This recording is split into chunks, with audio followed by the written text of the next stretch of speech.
తిరుమల లడ్డూ కల్తీ వ్యవహారంలో వైకాపా నేతలు బుకాయిస్తే వాస్తవాలు మారుతాయా అని ఏపీ సీఎం చంద్రబాబు ప్రశ్నించారు. దౌర్జన్యం, రౌడీయిజం చేస్తే సహించబోమని చెప్పారు. దేవుడితో పెట్టుకుంటే పరిణామాలు తీవ్రంగా ఉంటాయని హెచ్చరించారు.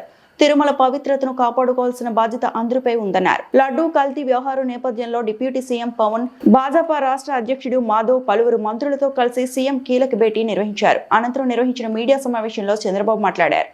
ప్రత్యేకత అది ఒక్క తిరుమలలో తయారు చేసిన లడ్డు ప్రసాదాలు అక్కడికే పరిమితం తప్ప ఎవ్వరు కూడా రిప్లికేట్ చేయలేరు. ఒకవేళ రెసిపీ తీసుకపోవచ్చు, కానీ అందులో వచ్చే ఇది మాత్రం ఆ టేస్ట్ కానీ ఆ పవిత్రత కానీ ఎక్కడ రావు.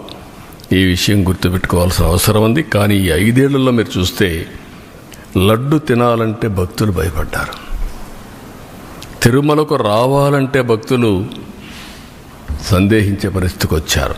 లేదు, అక్కడికి పోతే ఈ అపవిత్రత మేము భరించలేము, ఇవన్నీ చూస్తే మానసికంగా మేము ఏమాత్రం కూడా ఉపేక్షించలేము అనే పరిస్థితికి వచ్చారంటే ఎంత అపవిత్రత జరిగిందో మీరు ఒక్కసారి గుర్తుపెట్టుకోవాల్సిన అవసరం ఉంది.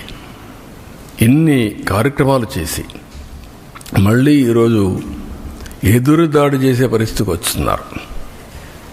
అంటే దీన్ని కూడా డైవర్ట్ చేయడానికి ఎప్పుడు కూడా నేరస్తులు చేసే పరిస్థితి ఏంటంటే ఒక ఇష్యూ వస్తుంది, దాన్ని డైవర్ట్ చేయాలి, దాన్ని డైవర్ట్ చేయడం, లేకపోతే ఏదో ఒక విధంగా దాన్ని స్తంభింపజేయడం.